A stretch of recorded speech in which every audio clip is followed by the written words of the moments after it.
Hi everyone, I'm Neelam Changda and welcome to my channel Electro Circuits. So today we will discuss about a very useful electronic component which is breadboard.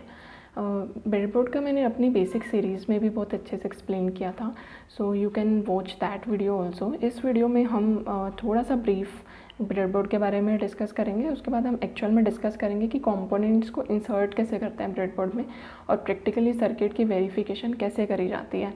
सो इसमें मैं थोड़ा सा brief explain कर देती हूँ, but उस जो मैंने वीडियो बनाई थी अपनी ब्रेडबोर्ड की पीपीटी के थ्रू, उसका लिंक मैंने इस डिस्क्रिप्शन बॉक्स में डाल दिया है. आप उस वीडियो को भी चेक कर सकते हो अगर आप ब्रेडबोर्ड के बारे में और ज़्यादा अच्छे से सीखना चाहते हो. सो इसमें ब्रेडबोर्ड में बेसिकली हमारे 4 पार्ट्स होते हैं. जैसा कि आप देख सकते हो 4 पार्ट्स होते हैं इसमें. अपर सेक्शन होता है, ये हमारा जो है लोअर सेक्शन है, और मिडल 2 सेक्शन होते हैं हमारे. तो जो ये अपर सेक्शन होता है और जो लोअर सेक्शन होता है ये सेम होते हैं दोनों. इसमें हमारे 2 पार्ट्स होते हैं, अपर में भी और लोअर में भी 2 पार्ट्स होते हैं. तो जो अपर सेक्शन में एक साइड के 5 बॉक्सेस हैं, मतलब अपर में भी 2 पार्ट्स हैं ना, तो एक साइड का जो अपर वाला सेक्शन है और लोअर वाला सेक्शन है ये आपस में शॉर्टेड है, मतलब 5 बॉक्सेस आपस में शॉर्टेड है, और ये वाले 5 बॉक्सेस आपस में शॉर्टेड है. और उसके बाद ये जो लोअर है इसका भी सेम ऐसे ही है, 5 ये वाले शॉर्टेड आपस में, और ऐसे ये जो इसके ऊपर वाला पार्ट है मतलब सेकंड रो है जो, ये वाली भी आपस में 5 शॉर्टेड है, और ऐसे ही लेफ़्ट साइड में भी और राइट साइड में भी ऐसे ही शॉर्टेड है. जो मिडल 1 सेक्शन होता है ये थोड़ा सा इसका ऑपोजिट होता है. मिडल 1 सेक्शन में आप देख सकते हो क्लियरली और ज़्यादा, ये जो होल्स हैं, एक कॉलम, काफ़ी सारे कॉलम्स हैं, एक कॉलम में 5 होल्स हैं. आई थिंक 5 ही है, हाँ 5 होल्स ही हैं. 5 होल्स जो हैं ये आपस में शॉर्टेड हैं, सारे के सारे 5 शॉर्टेड हैं. मिडल के सारे 5 शॉर्ट हैं, और जो ये वाला है मिडल के दोनों के मतलब अलग अलग 5 शॉर्टेड हैं. ये हमारे शॉर्टेड होते हैं आपस में. तो इसमें हम देखते हैं कि एक्चुअल में कंपोनेंट्स कैसे इंसर्ट करते हैं और कैसे उनको टेस्ट करते हैं. तो सबसे पहले हम कोई भी एक 2 पिन कंपोनेंट को हम, जैसे हमारे ये रजिस्टर हैं, दिस इज़ रजिस्टर, इसको कैसे माउंट करना है. अगर कभी भी रजिस्टर या किसी भी 2 पिन वाले कंपोनेंट को अगर आपको इंसर्ट करना है तो कभी भी आपको सेम कॉलम के अंदर इंसर्ट नहीं करना उसको. अगर आप सेम कॉलम के अंदर इंसर्ट करोगे उसको तो जो आपकी कॉलम है वो शॉर्टेड है, तो उसके दोनों जो टर्मिनल्स हैं वो आपस में शॉर्ट हो जाएंगे. ठीक है, आपको जब भी इंसर्ट करना है तो आपको अलग अलग कॉलम में उसको इंसर्ट करना है, जस्ट लाइक दिस वन. हमने इसको, आप आई थिंक देख सकते हो यहाँ से, अलग अलग कॉलम्स में उसको इंसर्ट किया है. ऐसे कोई भी 2 पिन का कंपोनेंट है, ऐसे ही आपका इंडक्टर है, उसको मैंने ऐसे इंसर्ट किया. उसके बाद आ जाता है बहुत ही इंपॉर्टेंट कॉन्सेप्ट जिसमें मोस्ट ऑफ द स्टूडेंट्स जो है मिस्टेक करते हैं. जिससे हमारे पास कोई आईसी है, I hope you can see this. जो आईसी है इसमें जैसे हमारे ये 8 पिन की आईसी है, 20 पिन की भी आती है, 40 पिन की आईसी भी आती है. तो अगर आपको उसको ब्रेडबोर्ड में कनेक्ट करना है तो मोस्ट ऑफ द स्टूडेंट क्या करते हैं कि ये हमारे कॉलम्स आपस में शॉर्टेड है तो इसको अलग अलग में लगा देते हैं कि अलग अलग कॉलम्स आपस में शॉर्टेड नहीं है. अलग अलग में भी आप अगर लगाओगे तो आप यहाँ से देखोगे कि आपने अगर इसको अलग अलग में इंसर्ट कर दिया, एक सेकेंड, अगर आपने इसको अलग अलग में इंसर्ट कर दिया तो आपको ये देखना चाहिए कि इसके दोनों टर्मिनल्स आपस में सिमिलर रहेंगे.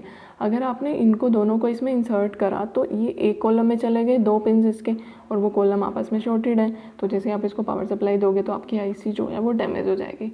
तो जब भी आपको आईसी कनेक्ट करनी है तो आपको क्या करनी है, जो 2 मिडल के सेक्शन है ना, आई थिंक आप यहाँ से देख सकते हो, जो 2 मिडल के सेक्शन है आपको यहाँ पे कनेक्ट करनी है. मतलब एक साइड की पिन्स ऊपर वाले सेक्शन में आए और एक साइड की पिन्स नीचे वाले सेक्शन में आए. इससे आपकी आईसी कभी भी शॉर्ट नहीं होगी, और आप इसके कोरस्पॉन्डिंग जो पावर सप्लाई की पिन्स आपको लगानी है, जो भी आपको इनपुट आउटपुट देना है वो आप उससे ले या दे सकते हो. So this is the exact correct method to connect an IC in a breadboard. तो ये हमेशा आपको ख्याल रखना है. उसके बाद ये हमारी जंपर वायर्स होती हैं कि हमारी कनेक्टिंग वायर्स है जिसके थ्रू हम ब्रेडबोर्ड की टेस्टिंग करते हैं. तो सपोज़ आपको, मैं थोड़ा स्टैंडर्ड वायर्स का यूज़ करती हूँ. ये हमारी रेड कलर की वायर है. सपोज़ मुझे वीसीसी से कनेक्ट करना है. तो जब भी आप वीसीसी से करो तो आपको क्या करना है, ऐसा नहीं है कि सपोज़ इसकी 8th पिन हमारी VCC है तो आप VCC यहाँ से लोगे और आप किसी जो भी एक्सटर्नल सोर्स है उसको दिया। ऐसे इंडक्टर को अगर VCC चाहिए तो आप इंडक्टर के लिए एक अलग से वायर उठाओगे और उसको एक्सटर्नल सोर्स से दोगे। This is not the correct way to do this. आपको क्या करना है, यहाँ से तो वायर लेनी पड़ेगी आपको इसमें कनेक्ट करना है, ठीक है। यहाँ से कनेक्ट कर दिया। अब सपोज़ आपके इंडक्टर को भी 5 वोल्ट्स चाहिए, तो आपने क्या किया, इंडक्टर जहाँ पे कनेक्टेड है वहाँ पे आपने इसको कनेक्ट किया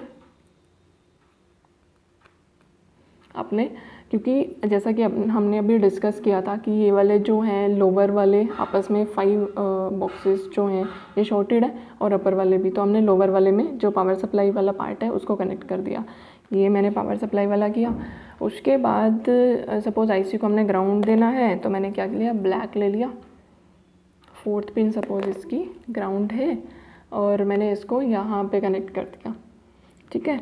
अब जो सपोज़ रजिस्टर को आपके ग्राउंड चाहिए तो आपने सेम में ग्राउंड कनेक्ट कर दिया। इंडक्टर को भी ग्राउंड चाहिए सपोज़, तो आपने यहाँ से लिया सप्लाई और आपने ग्राउंड में कनेक्ट कर दिया। तो आप क्या करोगे, सारी जितने भी पावर सप्लाई वाले कंपोनेंट्स हैं उनको इसमें कनेक्ट कर दोगे और जो ग्राउंड वाले हैं वो यहाँ पे कनेक्ट कर दोगे सारे आपके, ठीक है। अब क्या किया, आपको ग्राउंड चाहिए, अब पूरे को हमने कनेक्ट कर दिया, बट इसको एक्चुअल में पावर कहाँ से मिल रही है, तो इसको पावर देने के लिए आप क्या करोगे, एक एक्सटर्नली जो भी आपने सोर्स यूज़ करे, सपोज आप किसी बोर्ड से ले रहे हो, जैसे आर्डिनो ऊनो है, नैनो है, किसी बोर्ड से पावर सप्लाई ले रहे हो, 5 वोल्ट लेनी है या 3.3 लेनी है, that's depend upon the requirement of your circuit. तो आपने एक कॉमन ग्राउंड का लिया, कॉमन पावर का लिया, ये 2 पिन्स हैं आपकी, और इसको आप एक्सटर्नली जो भी आपका बोर्ड है जहाँ से भी आप सप्लाई ले रहे हो उससे कनेक्ट कर दो, तो पूरे सर्किट को सप्लाई मिल जाएगी। So this is how we can check our circuit. उसके बाद जो भी इसकी इनपुट या आउटपुट आप देना चाहते हो, लेना चाहते हो, उसके अकॉर्डिंग आप अपने सर्किट को वेरीफाई कर सकते हो। नेक्स्ट वीडियो में मैं एक्सप्लेन करूँगी, जैसे हम एक LED को ये ग्लो करवाना चाहते हैं तो कैसे हम पावर सप्लाई देके उसको टेस्ट कर सकते हैं। So this is all for today and keep watching my videos if you are really interested about learning